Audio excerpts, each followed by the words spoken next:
하이델베르크 교리문답 15번째 시간입니다. 오늘은 5주차 마지막 시간인데요. 12문부터 15문까지 다시 한번 복습하고 시작하도록 하겠습니다. 12문이었죠. 하나님의 의로운 심판에 의해 우리는 이 세상에서 그리고 영원히 형벌을 받아 마땅한데 어떻게 이 형벌을 피하고 다시 하나님의 은혜를 입을 수 있습니까? 어떻게 가능한가를 묻는 것인데요. 하나님께서는 자신의 의가 만족되기를 원하십니다. 그러니까 자신의 의가 만족되어야만 우리가 구원받을 수 있다는 이야기죠. 따라서 우리는 우리 스스로든지 아니면 다른 이에 의해서든지 죄값을 완전히 치루어야 합니다. 그래서 13문 이렇게 물었어요. 그렇다면 죄인인 우리 자신이 하나님의 공의를 만족시킬 수 있습니까? 답은 그렇지 않다는 것이죠. 결코 우리는 하나님의 공의를 만족시킬 수가 없습니다. 오히려 반대로 우리는 어떤 존재라고요? 날마다 우리의 죄의 부채를 증가시키는 그런 악한 존재다라고 고백했고요. 어저께 14번째 질문을 통해서는 그렇다면 어떤 피조물이 우리를 위해 하나님의 공의를 만족시킬 수 있습니까? 어떤 대안이 있나요? 우리에게 어떤 대안이 있나요? 라고 묻는 것인데 우리에겐 대안이 없어요. 답은 어떻습니까? 없습니다. 우선 하나님께서는 인간이 지은 죄 때문에 다른 어떤 피조물들을 대신하신다고요? 아니요. 다른 어떤 피조물들을 대신 심판하시지 않습니다. 더욱이 피조물들은 다른 사람들을 구원하기 위해 죄에 대하여 하나님의 영원한 진노를 담당할 수 있다고요? 아니, 없다라고 우리가 배웠죠. 오늘 15번째, 그래서 이렇게 묻습니다. 그렇다면 우리는 어떤 중보자와 구원자를 반드시 찾아야 합니까? 그래요. 이제 예수님이 등장하는 겁니다. 그분은 참으로 사람이어야 합니다. 그리고 완전하게 의로운 분이어야 합니다. 동시에 그분은 참 하나님이시고 모든 피조물보다 능력이 뛰어난 분이셔야 합니다. 이렇게 답하고 있습니다. 우리는 우리 자신을 구원할 수 없기 때문에 그리고 다른 피조물이 우리를 위해서 하나님의 공의를 만족시킬 수 없기 때문에 반드시 중보자가 필요한 거예요. 중재자가 필요한 것이죠. 구원자가 필요한 거예요. 완전한 중보자와 구원자를 찾기 전까지 우리에게 소망은 없습니다. 중보자를 찾기 전까지 우리의 영혼은 죄책의 무거움과 하나님의 엄중한 심판 아래서 부르짖을 수밖에 없는 것이죠. 또한 중재자, 중보자는 우리의 구속을 위해 필요한 모든 것을 만족시킬 수 있는 분이셔야만 합니다. 중보자는 하나님과 사람 사이에서 진정한 화목제물이 되어서 화해를 이룰 수 있는 분이어야만 합니다. 그러기 위해서는 중보자에게 요구되는 자질이 있는데요. 조건이 있는데요. 그것은 첫 번째 진정한 사람이어야 된다는 거예요. 영혼과 육체를 가지고 있는 사람이어야 한다는 것이죠. 우리와 똑같은 사람이어야 한다는 거예요. 몸과 영혼을 가진 존재로 사람의 본질적 속성을 지니고 있어야 한다는 것입니다. 그런데 모든 사람은 다 죄를 지었다라고 했잖아요. 그러니까 여기에 또 조건이 붙어요. 그는 의로운 사람이어야만 합니다. 근데 의로운 사람은 이 세상에 존재하지 않거든요. 자기 자신에게 그 어떤 죄도 없어야 되고요. 하나님의 율법을 더불어 완벽하게, 완전하게 지킬 수 있는 자여야 합니다. 그는 모든 피조물보다 뛰어나야 하며 능력이 있어야 되죠. 그리고 자신의 의로움으로 하나님의 공의를 만족시켜야 합니다. 그럴 사람이 없어요. 그래서 우리 주 예수 그리스도 성자 하나님께서 인간의 몸을 입고 이 땅 가운데 오신 것이죠. 인간인 동시에 하나님이어야 한다? 이 말의 의미는 우리의 모든 죄를 속하기 위해서는 우리와 똑같은 인간이어야 한다는 것이고요. 더불어 그는 죄가 없어야 한다. 하나님이 아니고서는 죄가 없는 존재가 없기 때문에 한 인격 안에서 하나님이시면서 동시에 인간인 존재이어야만 우리의 중보자가 될 수 있다는 거예요. 그 조건이 여기서 충족되는 것이죠. 예수 그리스도세요. 그러니까 이 모든 것들을 16문부터 17문에서 더욱 자세히 설명하고 있습니다. 계속 이어질 것인데요. 결국 이러한 중보자는 하나님에 의해서 마련될 수밖에 없죠. 성자 하나님께서 인간의 몸을 입고 이 땅 가운데 오셔서 십자가를 지시고 우리의 모든 죄를 사하시며 또한 율법의 모든 요구를 이루어 주신 것이죠. 영적으로 깨어난 사람은 자신의 죄로 인하여 하나님께 대한 두려움이 일어나게 되는데요. 이것이 중보자를 필요로 한다는 사실에 실제적인 작용으로 일어나게 됩니다. 그러니까 적용되는 거예요. 실제적인 적용이 되는 것이죠. 아, 내게 중보자가 필요하구나. 왜냐하면 우리는 더럽지만 하나님은 의롭고 거룩한 분이시기 때문입니다. 따라서 자신의 죄책감으로부터 구원해 줄 수 있으며 하나님의 공의를 만족시킬 수 있는 분을 본능적으로 찾게 되는 것이죠. 불의에서 건져줄 수 있고 죄책을 대신 짊어질 중보자를 찾게 되는 것입니다. 하나님의 은혜에 따라서 중보자를 만나게 되면 기쁨과 감사가 넘치게 될 거예요.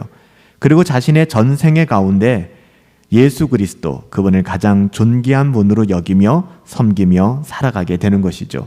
자연스럽게 그런 삶이 가능해지는 거예요. 따라서 우리 자신은 우리의 구원에 대하여 심각하게 생각해 보아야만 합니다.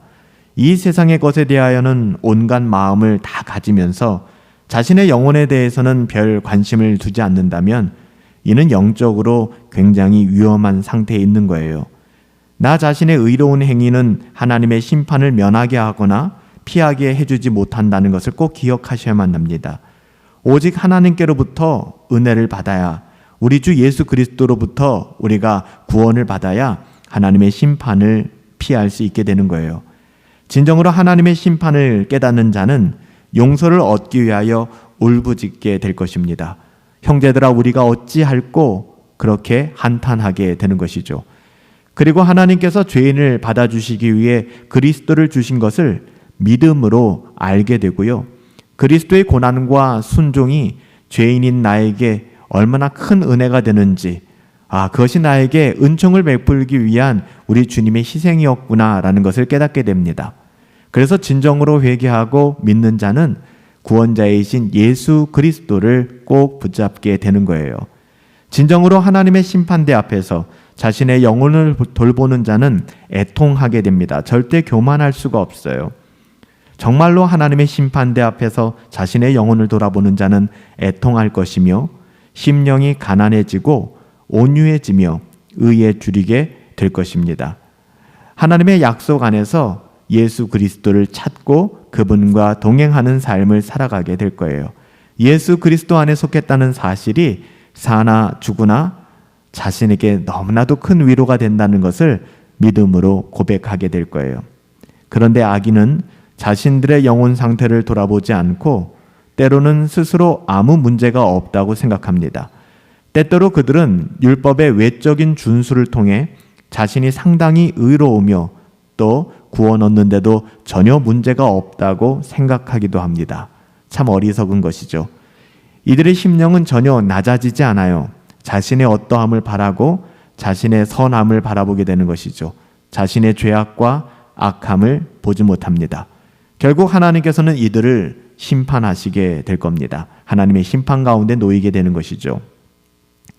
하나님께서는 우리가 중재자를 어떤 특정한 곳에서 찾아야 된다, 그렇게 요청하는 것이 아니세요. 그렇지 않아요. 우리로 하여금 먼저 죄를 깨닫게 하심으로 우리에게 중보자가 필요하다는 것을 알게 하십니다.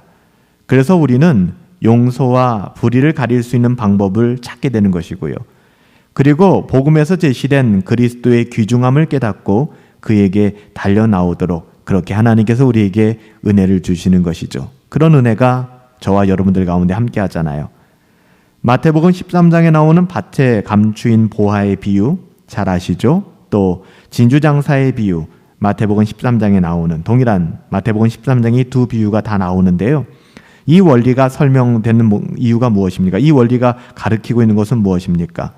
보배와 보화와 값진 진주의 가치와 귀중함을 아는 자는 어떻게 하죠?